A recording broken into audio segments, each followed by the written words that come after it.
প্ৰপজিত লোকসকল যদি 40% হৈছে বা হ'ব এই অহা আমাৰ সেন্সাছৰ জৰিয়তে, তেনেহ'লে খিলঞ্জীয়া লোকসকলৰ অস্তিত্ব ৰক্ষাৰ বাবে যদিও আপুনি বেদখল উচ্ছেদ কৰিছে বা আন বহুকেইটা পদক্ষেপ লৈছে, কিন্তু কিবা আৰু শক্তিশালী উপায় লোৱাৰ পথ আমাৰ হাতত উপায় এতিয়া আপুনি কৈছে যদি 40% হ'ব, 34.5 to 2011 হৈয়ে গ'ল।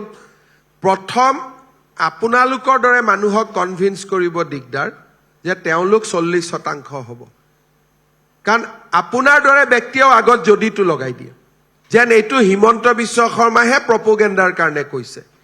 এই মানসিকতা থকালৈকে আমি কেতিয়াও যুদ্ধ কৰিব নোৱাৰো। অসমত অসমীয়া মানুহে যুদ্ধ কৰি ইয়াত থাকিব লাগিব, ইয়াত যুঁজি থাকিব লাগিব। 27ৰ জনগণনাৰ পিছত যুদ্ধখন আৰু ক্ষিপ্ৰতৰ হ'ব। আমাক ইয়াত ৰাজনৈতিক নেতৃত্ব লাগিব, যোনে কম্প্ৰমাইজ নকৰে, যোনে যুঁজি থাকিব। যিমান দিনলৈ অসমীয়া যুঁজিব সিমান দিনলৈ অসমীয়া বাচি থাকিব, আৰু যিসকলে যুঁজিব নিবিচাৰে তেওঁলোকে কম্প্ৰমাইজ কৰিব। So' there will be a phase য'ত কিছুমানে কম্প্ৰমাইজৰ কথা ক'ব, জনিয়াত গৈ সাহিত্য সভা পাতিব, কিছুমানে কম্প্ৰমাইজৰ কথা ক'ব, কিছুমানে যুঁজি থকাৰ কথা ক'ব।